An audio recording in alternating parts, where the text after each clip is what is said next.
Okay, Assalamualaikum warahmatullahi wabarakatuh. Good morning, students and everyone. How are you today?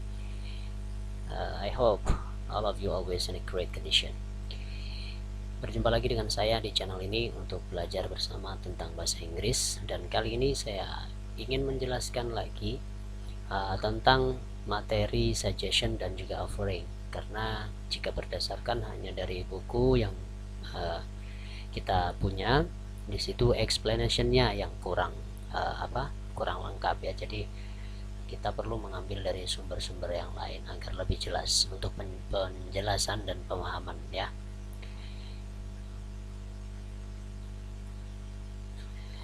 Di dalam suggestion, tentu teman-teman sudah tahu ya bahwa suggestion itu adalah saran dan offer itu adalah tawaran.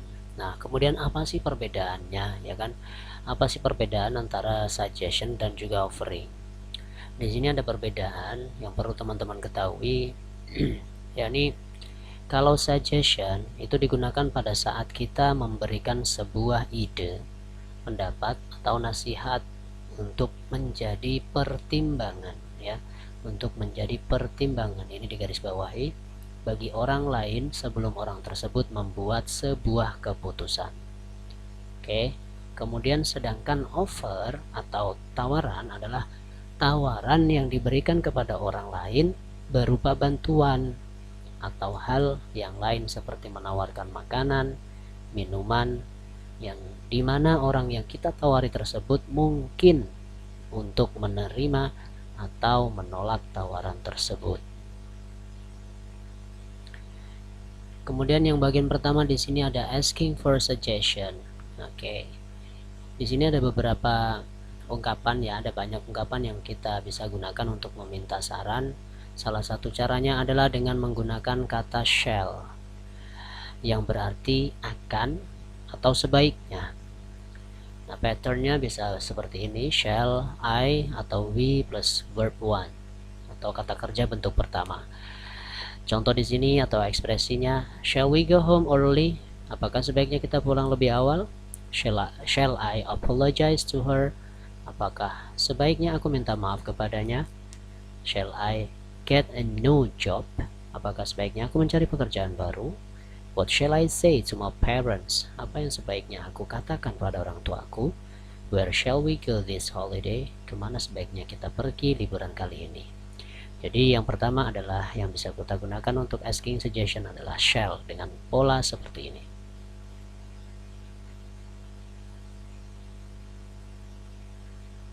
Kemudian yang kedua, selain contoh yang tadi, ini juga ungkapan-ungkapan yang bisa kita gunakan untuk meminta suggestion atau saran. Should I go? What should I do? Do you have any suggestion? What do you recommend? Do you have any idea? Nah, ini ungkapan-ungkapan yang juga bisa kita gunakan untuk meminta saran. Kemudian di sini ada juga could, might yang bisa berarti mungkin atau boleh. Ya. Contoh di sini, you could go home early. Kamu bisa pulang lebih awal. Kemudian you could apologize to make situation better atau better. Kamu dapat meminta maaf untuk membuat situasi lebih baik. You could find a new job. Kamu bisa mencari pekerjaan baru. Kemudian ada pola yang lain, yaitu dengan menggunakan should ya. Polanya adalah you should plus verb one. Contoh, you should see the doctor. Kamu harus pergi ke dokter. You should finish your job immediately. Kamu harus menyelesaikan pekerjaanmu dengan segera. Kemudian ada lagi yang lain, yaitu why don't you. Ya, why don't you itu kenapa kamu tidak ya. Why don't you polanya diikuti oleh kata kerja bentuk pertama. Why don't you try a new restaurant in downtown? Kenapa kamu tidak mencoba restoran baru di pusat kota? Why don't you search on the internet about your task? Kenapa kamu tidak mencari di internet tentang tugasmu? Oke. Jadi bisa why don't you. Kemudian ada lagi how about. How about ini sedikit berbeda karena diikuti dengan kata kerja dan ada penambahan ing atau diikuti oleh noun, kata benda. Contoh, how about going picnic this Saturday? bagaimana kalau pergi piknik Sabtu ini? How about picnic? Bagaimana kalau piknik? How about inviting Emma Watson? Dan lain-lain. Kemudian ada what about. What about juga diikuti kata kerja verb ing ya, yang ditambahin ing, kemudian atau kata benda juga. What about going picnic this Saturday? What about picnic? What about eating ramen for lunch? Dan lain-lain.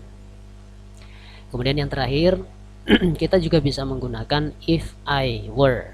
Ya, ini if I were you atau I would plus verb one. If I were you, kalau aku jadi kamu atau jika saya jadi kamu, I would accept that offer. Saya akan menerima tawaran itu. If I were you, kalau aku jadi kamu, I would continue to university. Aku akan melanjutkan ke universitas. Kemudian lagi ada let's. Ya, let's itu artinya dari kepanjangan dari let us. Let's plus diikuti kata kerja bentuk pertama. Let's pray before we study. Let's find a good book in the library. Nah, kemudian untuk menerima sebuah saran, kita bisa menggunakan ekspresi ini. Sounds great. Sounds good to me. That's a good idea. Okay, let's do that. I'm up for it. Aku bersedia atau mau. Kemudian untuk menolaknya, kita bisa menggunakan maybe some other time, mungkin suatu waktu atau lain kali. I'd better not. I don't think it's a good idea. Ini untuk menolak ya. Kemudian yang terakhir di video ini kita bahas adalah giving offer.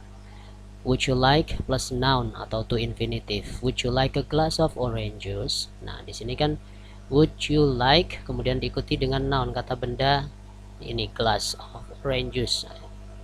Would you like to go to cinema with me? Nah.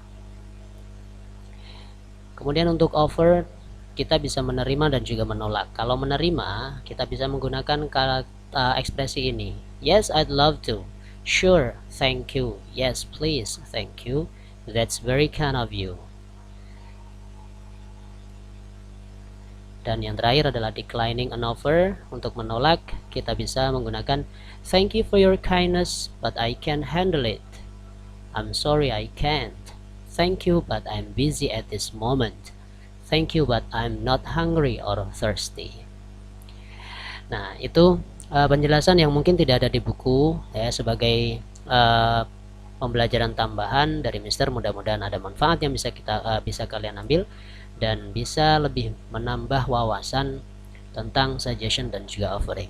Thank you very much. See you again with another time and another video. The last I say, Assalamualaikum warahmatullahi wabarakatuh.